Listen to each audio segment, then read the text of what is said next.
All right, Coach, you had two exhibition matches this past weekend, Ohio and Buffalo. Can you just describe what the team went through and what you were able to learn from those two games? So I think what we found was how young players have to learn how to play together, and a mix of new players. So that's what we are this year.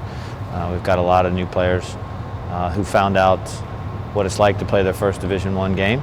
And then on Sunday, you saw them start to get to know each other a little bit. Their communication levels climbed a little bit, and I think the game slowed down a little bit for them. So we were pleased. The results obviously on the scoreboard weren't the way we want them to be, but bigger picture is how are they learning as a team.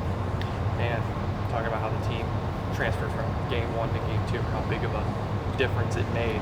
How important is chemistry for this team going into this season? So I think the word you used, chemistry, is more specific when we talk about communication. So we have the levels of communication, verbal and nonverbal, and I think that's what they're learning how to do, is pick up on the little nuances between each player on how they like to play, because you have a group of kids coming from many different areas, many different cultural backgrounds, coaching backgrounds, and so they're learning to communicate better with each other. So you saw a big difference from Friday to Sunday.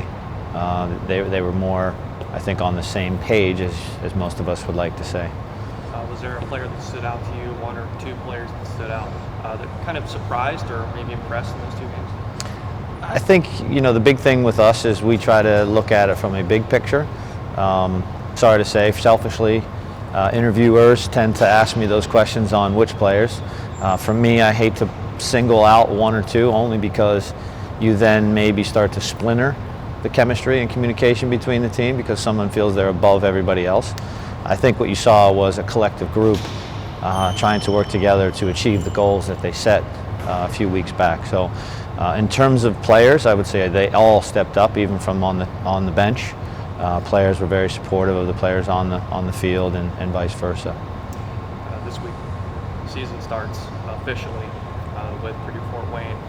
What are expectations, and what is the most important thing going into this game for the team, aside from getting the victory? Yeah, I mean, that's the expectation, isn't it? Get the victory. We want to be 1-0 after Friday. Again, just keep growing as a group, and can they continue to improve their communication levels so that they can go out there and score one more goal than the other team, which is the objective itself, and then continue to build something that we're striving to do, and that's make a program that climbs the ranks in the Horizon League. So that'll be the goal. No matter what, that's the end result. That's the goal.